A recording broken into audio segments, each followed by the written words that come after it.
Howdy, howdy, howdy. It's the Rodfather 916. And this is a review of the Real Housewives of Salt Lake City. Season 6, Episode 10. Out of Gas. Well, the episode begins with a phone call between Angie and Heather.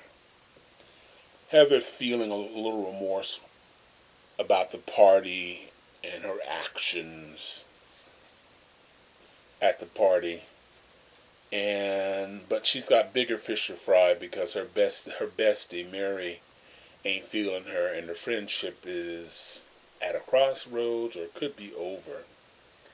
So we shoot over to the most cringeworthy scene so far this season. Yes, I said it here, ladies and germs.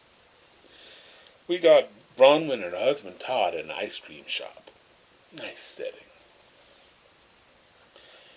He sits after she orders all the ice cream.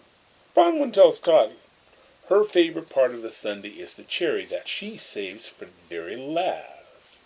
But it bothers her that Todd takes her cherry. So as they're eating their ice cream, Todd takes her cherry. Bravo, production company. Don't force this man on us. He don't want to be there. He's hard to watch. He doesn't want to be there. And Bronwyn is doing all the heavy lifting, and we can see it. So don't force this on us. Think Lisa Vanderpump and her husband Todd. The only time we see them together is when they're clicking glasses. Or every once in a while when Todd is backing up his wife against Kyle. So, bravo, Les Todd. Next, we see Lisa and John. Lisa tells John about the psychic and how they're not on the same page. There's a theme here. The psychic. Just in case you didn't get it. Lisa feels that she does most of the work and she feels that she's taken for granted. In fact, if she's having a bad day, emotionally or whatever, she doesn't call John, she calls her dad, and she talks to her dad in the car. John feels Lisa doesn't want to hear what he has to say, and because she believes she's right. In a rare acknowledgement, Lisa acknowledged that John said, you can try to listen to me. But it doesn't seem to go the full distance she's saying, well, it's not all my fault. So she's not getting it. She's sort of being defensive. And you can see these two love each other. If you're married and your kids are grown or growing up and they're slowly leaving the house, little things become larger because the kids are gone. You're no longer talking to the kids. It doesn't necessarily mean you head to divorce court, but some people do. And I don't know, I'm not suggesting or anything that these two are heading for the divorce court, but I just want to add that too because I've been there, done that. John is a bit snarky, maybe a little hurt, when he says, everything you do is perfect, I guess it's just me. There's a lot of pain there. Next scene.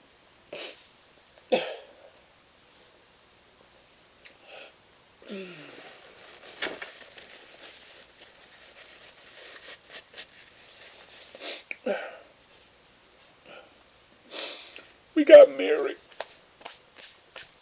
Mary makes me cry. Yeah, I said it. Macho man. I got to be a macho man, but Mary makes me cry. Because she's so real.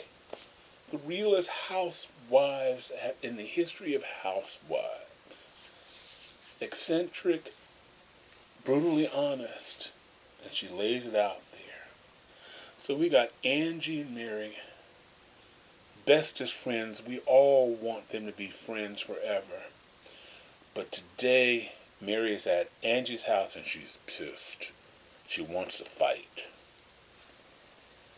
What happened at Whitney's party with Angie losing control over Lisa is not acceptable. Because when Mary went over to like calm her friend, she was like brushed off by her girl Angie. And she's going, I'm your friend. I got your back. Basically. And you pushed me away. Over what? A fight. You guys fight all the time. And Angie was. She was out of control. Nobody could talk to her. And she says, well, Lisa's bullying me and I can't stand to be bullied. But at one point, somebody's like, gotta turn, no matter how mad we are, we can't lose sight that we're on the planet. Kumbaya, my lord. Kumbaya. Take a deep breath, exhale.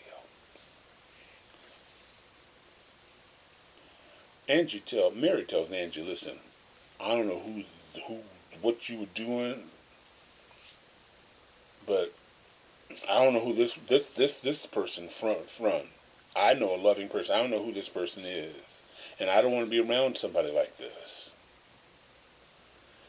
And you can tell Angie's like holding everything in, even when Mary went did a sharp left, and she was upset at some party where she farted, and Angie was making light of it, and other people were making light of it, and she was mad and she was humiliated, and like if I fart, my fart doesn't smell. She didn't say that, but basically it could have been the dog.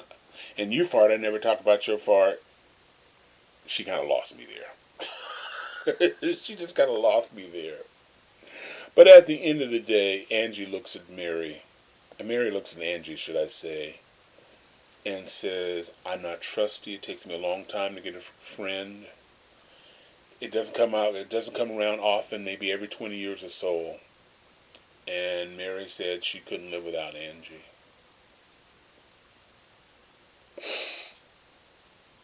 Macho man. Macho man. Okay.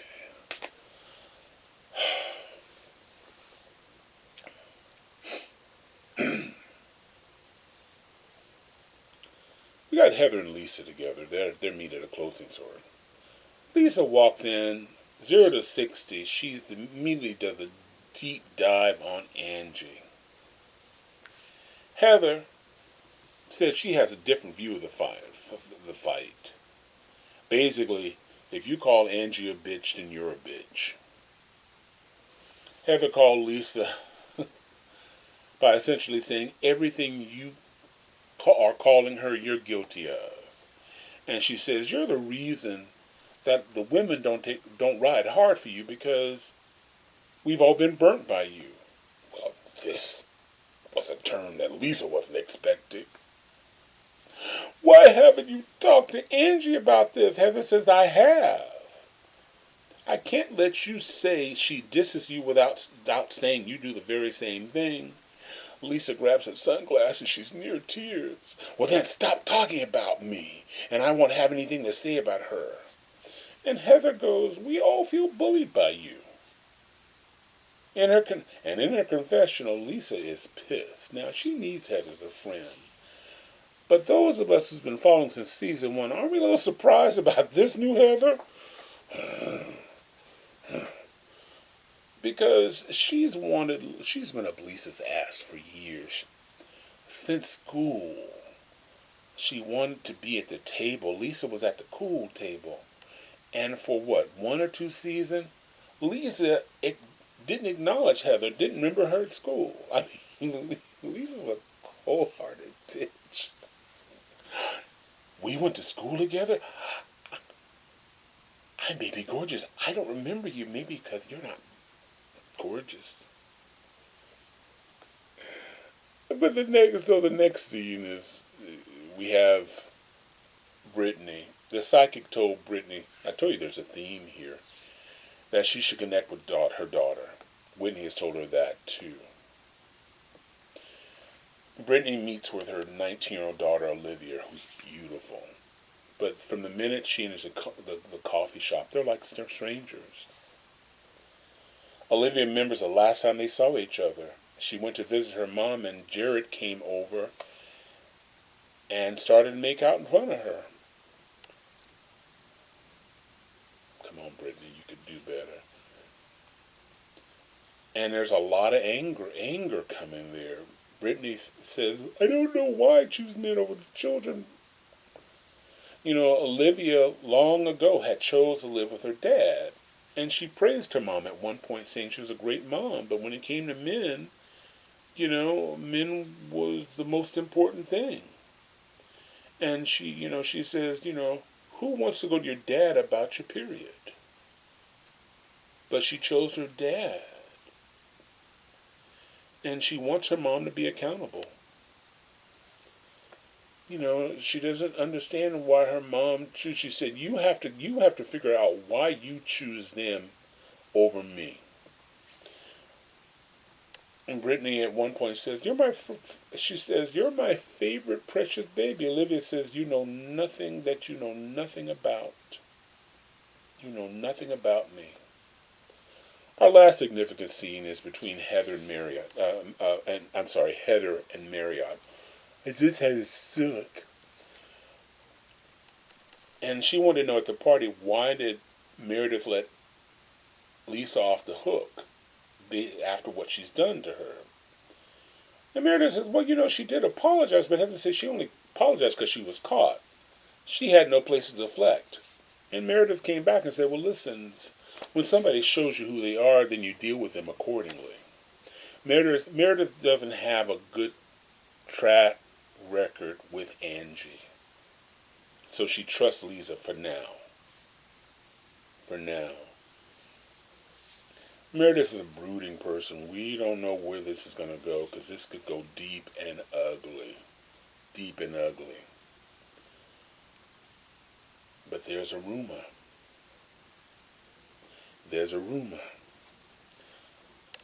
About Bronwyn. Apparently she's committed crimes, and suddenly these are on social media and the press.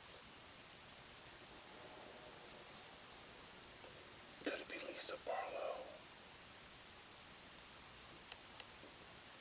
She's done it several times before. Next week, I'm not sure if it's going to be a crossover with Below Deck and the Housewives, but next week they will be on the ship. And nobody can drive away. This is Rod Father. I appreciate your watching. Wishing everybody love, joy, peace, and happiness. Looking forward to hearing your comments. Heather and Lisa. What are your thoughts? And don't get me started on Mary. Just don't get me started, because I'm a macho man. Thanks for watching. Bye.